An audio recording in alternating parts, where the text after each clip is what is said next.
And I think there's one thing we have to remember about food, is we could all survive without the modern technology. None of us would survive too long without food. And therefore, food is important to all humans, no matter where they live. And Ireland is a huge net exporter of food.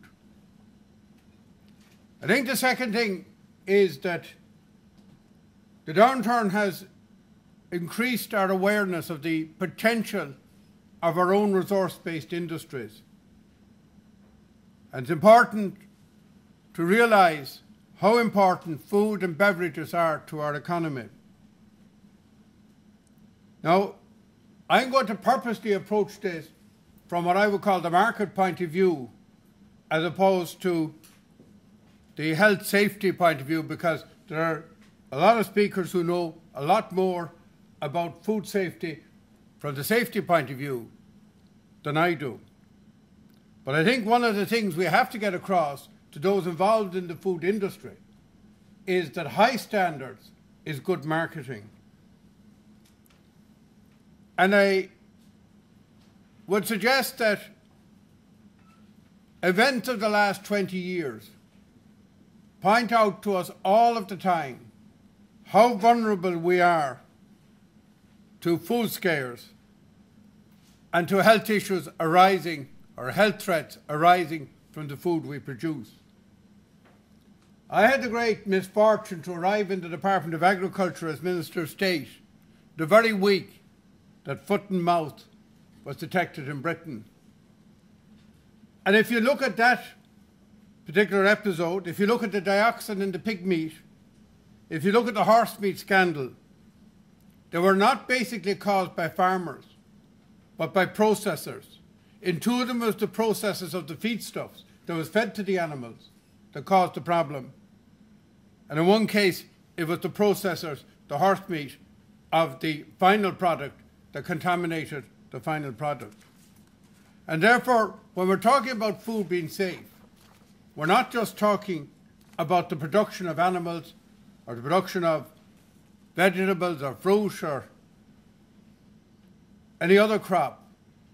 We're very much talking about keeping our eye also on food input standards at all times.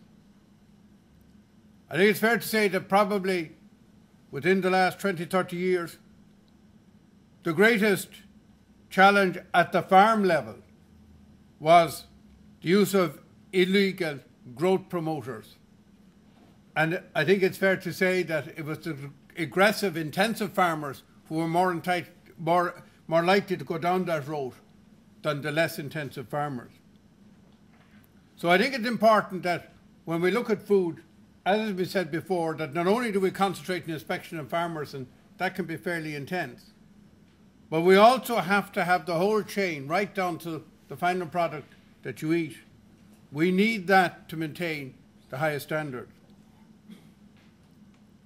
Now, the other thing that becomes obvious about food scares is this, that if we look at it from a marketing point of view, in many food scares, the chance of you actually getting any ill effects from the particular scare involved, in other words, if you take the bacon scare, the pig meat scare, you'd want to have eaten an awful lot of rashers or sausages before the level of dioxin, if you spread it across the whole food chain, was going to affect you.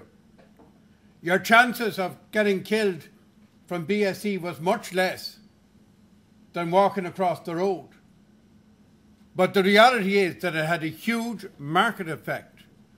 So, when you're talking to farmers, talking to producers, talking to manufacturers, there are very good market arguments in favour of maintaining the highest standards. When I was in the Department of Agriculture, I used to be fascinated at the figures we had at the time for the drop in beef consumption over BSE. And I think it was something like 30% in Germany, and it was virtually 0% in this country. And the logic of it, as far as I could see it, was that in the more industrialised countries where people weren't as familiar with cows and animals and production systems and so on, they were much more afraid of the food production system I think here in Ireland, most people inherently believe that the beef in the shop, which came from Ireland from heifer beef here, was very unlikely to do them any damage. They might have stayed away a little bit from the burgers and the processed foods, but they certainly didn't move away from ordinary beef. And therefore, when we look at that, and when we look at the risk to human health versus the drop in sales, and when you take, for example, that at the moment 90% of our beef is sold somewhere in the European Union, you see how important it is for us to take a really, really tough view when a food scare arises. And as you know, I think it's fair to say that when the initial BSE scare, they decided to foot and mouth, BSE, the pig meat, and then more recently the horse meat, I think we have been perfectly right in this country to, if anything, overreact. Even if you know scientifically the risk is low. Forget about arguing about it. Just clear the shelves, make it absolutely certain that not only are you not causing any threat, but you're not perceived to cause any threat, because the damage to our industry of a perceived threat to health far outweighs any action you take in the short term, no matter how drastic it is.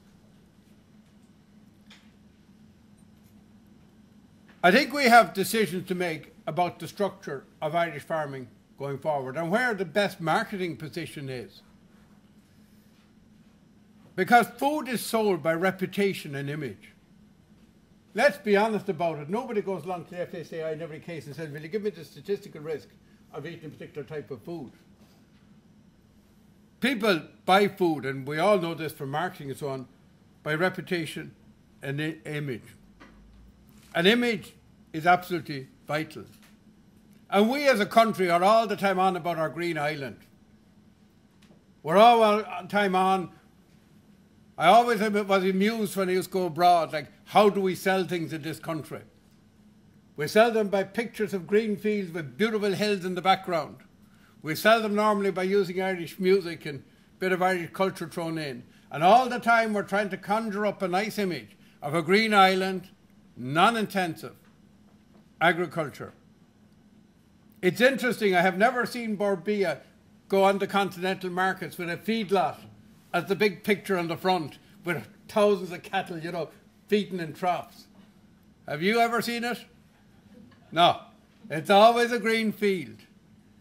And I think it is important that the image and the reality match each other. It's very, very important that we don't pretend to do one thing and then create a farming that's far removed from it. Because I certainly will be honest here, I don't know much about battery chickens from some certain countries far away from here, but I wouldn't be particularly keen on eating them. Now maybe I have no logical basis, and maybe the FSAI will say it's actually safer than eating beef or something.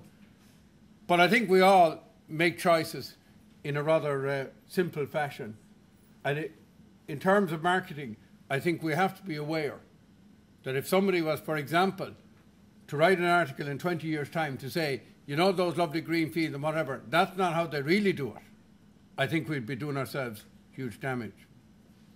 And therefore, my view is if we want a premium price, then we must produce a premium product the way the consumer wants it and the way we sell it image-wise to the consumer. It's also interesting when we look at what happened in the horse meat scandal in consumer habits. A survey showed that people did not change the amount of money they spent on meat, but they did move away from the cheaper cuts and they started buying dearer meat in less quantities. So even if consumer spend is not increasing, consumer choice can change if you can persuade the market to go for the premium product. I believe organic production is important and should be promoted, but I do not foresee it becoming majority production in this country. And I believe that we need a certification and an international certification of non-intensive production. In other words, something between intensive feedlot farming and the kind of production that predominates here in Ireland. And I believe that we have to press that there is a certification for that type of production that's not pure organic, but on the other hand is based, for example, as we have mainly, I'm not saying exclusively, but mainly on grass-based production, and that done in a non-intensive way to the highest standards. Because I believe, again, if we could get this certification, and I believe very much in certification, you get that certification, then you're putting yourself in a clear place in the market and you're differentiating your product from people who are, for example, third country imports and so on that have an effect. Can I also say, in relation to CAP reform, CAP reform is about food production, but it's not simply about food production. It is about public goods. It is about Europe's wish not to go down the American method of production. It is about saying there are issues here beyond the market, and we want to retain the family structure of Irish farming and of European farming right across Europe, not only for the rural communities, but also because it gives you a certain type of product at a certain type of premium that is important to the society in which we live. There was a comment made, and I accept it was made in good faith, but I think it's a little propaganda, that I was very keen in moving money east to west in CAP reform. I wasn't. I was very keen in moving money down the sector because the money was disproportionately concentrated at the top. 70% of farmers get less than 10,000 of a single farm payment. And the 70% of those farmers do not live in the west of Ireland. 50% of the farmers on the east coast get less than 10,000 of a single farm payment. In fact, I checked out Wexford, it's 48%, and it's the county with the highest farm payment. And therefore, what I wanted was to retain the small and medium-sized farmers, whether they're on the best land or on poor land, in farming, because I believe the structure of Irish farming should not be destroyed overnight. It is worth noting that 2% of farmers get over 50,000 per annum in a fixed payment before they start farming, and they're getting 12% of the payments. And that is true right throughout Ireland. Every county has farmers, including Leitrim, Mayo, Donegal and so on, have farmers getting over 50,000. My belief is if you're giving public money, you have to look at what you want to do with the public money. And my view of the public money, it is to give a basic floor level to people, and then those with the biggest production after that should make it on the market. But as I said, it's not a West Coast policy, it's a policy of redistribution within every county in Ireland. Just want to say a word about artisan foods. When I went into the Department of Agriculture as Minister of Rural Development, I got very, very involved with the then Director of FSAI and with the artisan food sector. And there was a lot of complaints at the time about regulation. And I came to the conclusion that regulation has up all of these things, whereas to a certain extent they're a barrier. There were also the access to the market. And I believe that Teagasc and the state agency should have a role in facilitating small entrepreneurs comply with the highest standards, rather than knocking down those standards. I also had ideas of how we could have a cheap way in rural areas of facilitating people with purpose-built buildings for high-quality food production. Now, I would make one exception. I believe in the local selling of vegetables, meat, potatoes, eggs, where you're selling them on a very local market, where people can identify the producer, that we need a pragmatic approach, and that people are genuinely and certifiably selling things they produce locally and allowing that they, I don't know if there's anybody here to remember Dinny and Miley getting the eggs in the shop and rubbing the dirt on them and trying to sell them off as home eggs, but allowing there's no Dinnies or Mileys here. I believe it is important that we'd have some system of allowing local sale, and therefore you take your risk because you know where you're getting it. Finally, just want to say that over the last 6 months, we've been doing a lot of work in the Oireachtas Committee in relation to the share of the money. Who's getting what out of the finished product in the shop? We'll be looking at meat, liquid milk and so on. And in the end of the day, what we see is right across the world, the primary producer, whether it's coffee or whether it's beef, whether it's milk, and the figures on liquid milk are quite startling. Price of milk, liquid milk, the farmer's take has gone down from 43% to 32% since 1995. So when you're buying a litre of milk, effectively the farmer's getting 11 cents less per litre now than they were compared to 1995. And this constant pressure on the primary producer is not sustainable, not only in Ireland, not only in the European Union, but throughout the world. But if we want farmers to maintain the highest standards, then we must make sure that they're not pushed to extremes to try make a living out of farming. And therefore, I believe that our motto should not be cheap food. Our motto should be food good to eat at a fair price and a fair return to the primary producer. Good morning.